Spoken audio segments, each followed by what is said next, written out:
Selamat pagi, Suara IPS News kembali hadir bersama saya Asri Monica dan rekan saya Captain Alicia, Ansem Bediharjo, dan juga Raven Justice.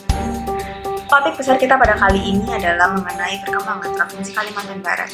Berita yang pertama adalah wilayah formal dan wilayah fungsional dari Provinsi Kalimantan Barat itu sendiri, serta bagaimana percepatan pertumbuhan dari wilayah Kalimantan Barat dilihat dari teori pertumbuhan wilayah.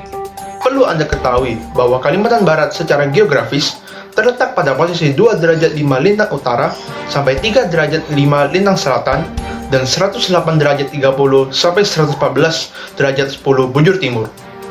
Secara dimensi kewilayahan, Kalimantan Barat dapat dibagi menjadi 3 dimensi wilayah, yakni wilayah pesisir dan kepulauan, wilayah pedalaman, dan wilayah perbatasan antar negara. Luas wilayah Kalimantan Barat sebesar 147.307 km persegi atau 1,13 km persegi atau 1,13 kali luas Pulau Jawa. Dilihat dari kondisi topografi, secara umum daratan Kalimantan Barat merupakan daratan rendah dan sedikit berbukit, yang menghampar dari barat ke timur di sepanjang lembah Sungai Kapuas serta Laut Natuna atau Selat Karimata. Kemudian, sepanjang daerah daratan berawa-rawa bercampur dengan gambut dan hutan mangrove. Wilayah daratan diapit oleh Pegunungan Kalingkang atau Kapuas Hulu di bagian utara, dan Pegunungan Suanger di bagian selatan sepanjang perbatasan dengan Provinsi Kalimantan Tengah. Pemirsa, oleh karena posisi geografis Kalimantan Barat terletak di garis khatulistiwa, maka iklim di Kalimantan Barat yaitu iklim tropis, yang dengan 2 musim, yaitu musim yang pertama adalah musim panas dan juga musim yang kedua adalah musim hujan. Suhu udara di Kalimantan Barat relatif panas dan juga diikuti oleh kelembapan udara yang lumayan tinggi. Dan juga berdasarkan keterangan empiris yang ditemukan di 8 stasiun meteorologi yang terdapat di Kalimantan Barat, di daerah Kalimantan Barat cukup normal suhunya dan juga suhu rendah yang tercatat adalah 25,9 derajat Celcius dan juga suhu tertinggi yang tercatat adalah 28,4 Celcius. Selanjutnya, struktur ekonomi Kalimantan Barat pada tahun 2020 masih ditopang oleh lapangan usaha pertanian, kehutanan, dan perikanan sebesar 24% dari total produk domestik regional bruto sebesar 214 triliun. Kontribusi PDRB lainnya disumbangkan oleh sektor industri pengolahan sebesar 16,4%, sektor perdagangan besar dan eceran sebesar 13,72%, sektor konstruksi sebesar 10,18%, sektor pertambangan dan penggalian sebesar 6%, dan sektor administrasi pemerintahan sebesar 5,14%. Di sektor pariwisata, Provinsi Kalimantan Barat memiliki potensi wisata yang beragam, mulai dari pantai, sungai, hutan, gunung, bukit, air terjun, hingga wisata non-alam lainnya. Bahkan, menurut data BPS Kalimantan Barat, kunjungan wisatawan mancanegara ke provinsi ini pada periode Januari sampai dengan November 2019 silam tercatat sekitar 69.000 kunjungan.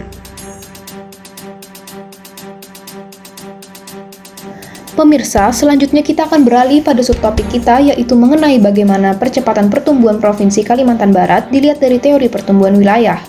Teori yang mendukung adalah teori export base, di mana teori ini menyebutkan bahwa sektor ekspor berperan penting dalam pertumbuhan wilayah. Karena sektor ekspor dapat memberikan kontribusi penting tidak hanya kepada ekonomi wilayah, tapi juga ekonomi nasional, dilihat dari potensi-potensi yang dihasilkan Kalimantan Barat, seperti bauksit, kelapa sawit, karet, dan kelapa. Potensi tersebut dapat memberikan nilai ekspor ke negara lain dalam jumlah besar. Faktanya, Kalimantan Barat bisa mengekspor hingga 2 juta ton ke luar negeri. Hal itu akan sangat membantu perekonomian nasional Indonesia. Selain itu, ada juga didukung oleh teori tempat sentral, di mana teori ini menunjukkan bahwa kota sebagai pusat pertumbuhan yang berhubungan dengan pemukiman kecil di sekitarnya.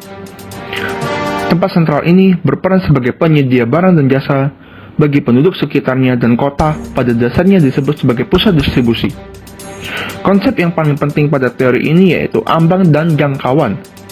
Hal ini sesuai dengan potensi-potensi Kalimantan Barat yang berguna untuk daerah atau wilayah sekitarnya.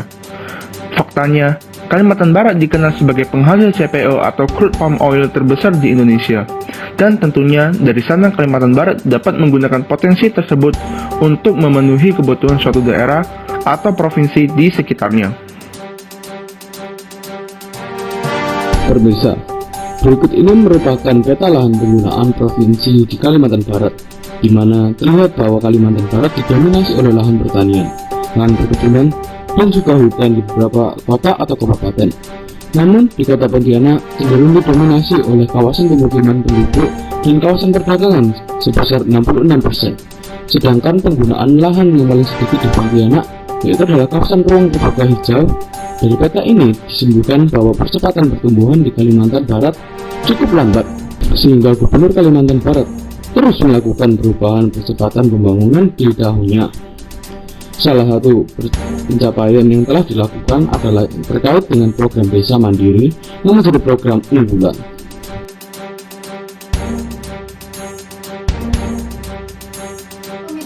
Ternyata dengan berkembang pesatnya perkebunan kelapa sawit di Kalimantan Barat merupakan bagian dari pengaruh globalisasi.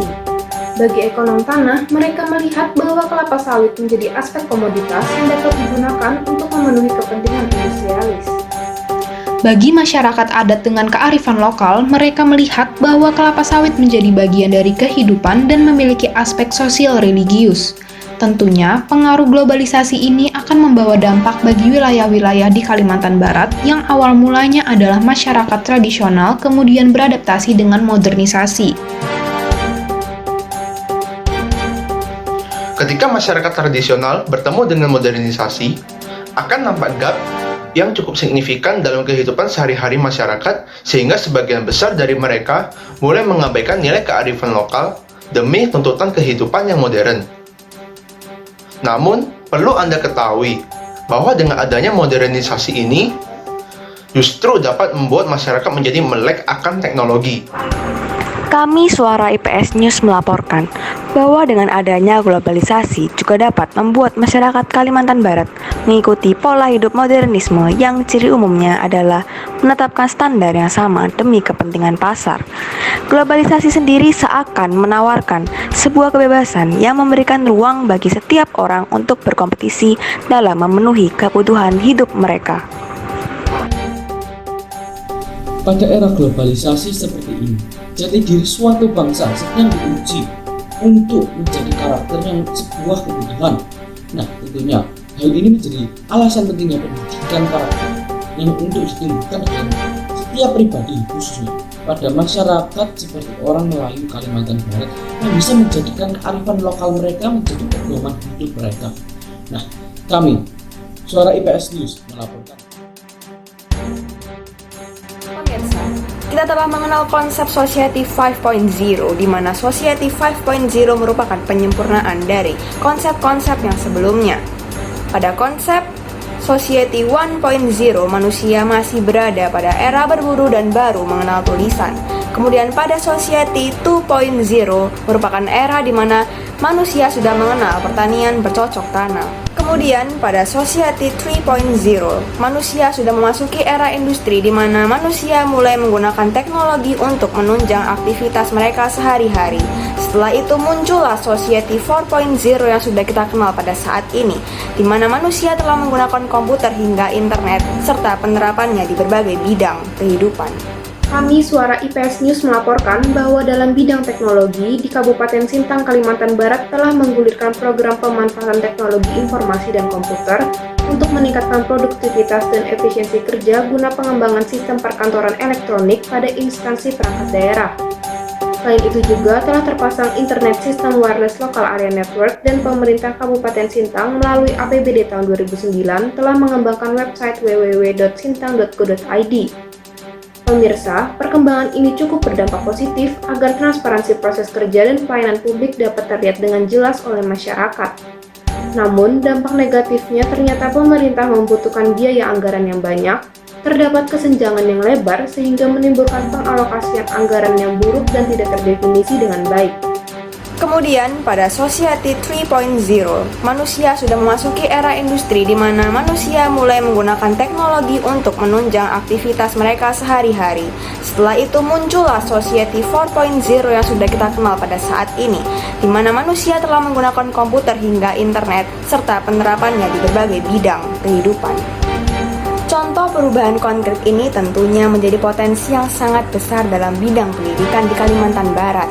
Karena selain pembelajaran bisa dilakukan dengan lebih interaktif, perubahan ini membuat pendidikan di Kalimantan Barat menjadi lebih maju karena sudah berbasis digital sesuai dengan perkembangan industri revolusi 4.0.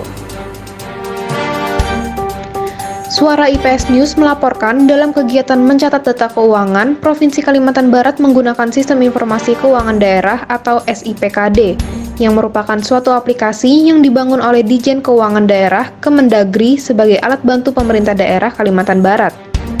SIPKD ini digunakan untuk meningkatkan efektivitas implementasi dari berbagai regulasi bidang pengelolaan keuangan daerah, yang berdasarkan pada asas efisiensi ekonomis, efektif, transparan, akuntabel, dan auditabel.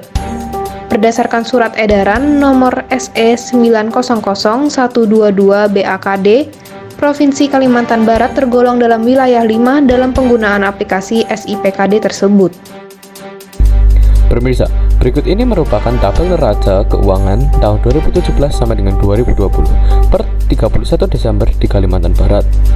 Apabila dilihat dari tabel tersebut, dapat diketahui bahwa jumlah tahun ke tahun mengalami peningkatan yang cukup baik, sehingga perekonomian Kalimantan Barat selama beberapa tahun terakhir ini mengalami surplus. Pada subtopik terakhir ini mengenai kondisi keuangan daerah, terdapat 3 strategi untuk mempertahankan perekonomian, yaitu jangka pendek, menengah, dan juga jangka panjang. Dalam pemulihan ekonomi jangka pendek, pemerintah berupaya untuk memberikan kelonggaran sesuai dengan perkembangan pandemi COVID-19 ini. Untuk jangka menengah, dapat dilakukan untuk memfasilitasi pelakuan usaha terutama di sektor UMKM, memberikan kesempatan pelatihan, serta kegiatan untuk mendorong pertumbuhan ekonomi. Untuk jangka panjang dilakukan dengan pembangunan infrastruktur dan juga peningkatan kapasitas sumber daya manusia di Kalimantan Barat. Pemirsa, demikian suara IPS News pada kali ini. Saya Seth Monica bersama rekan saya Katin Alicia, Hansen Teddy Harjo, dan Rylan Justice mohon undur diri. Sampai jumpa, salam sehat selalu, terima kasih.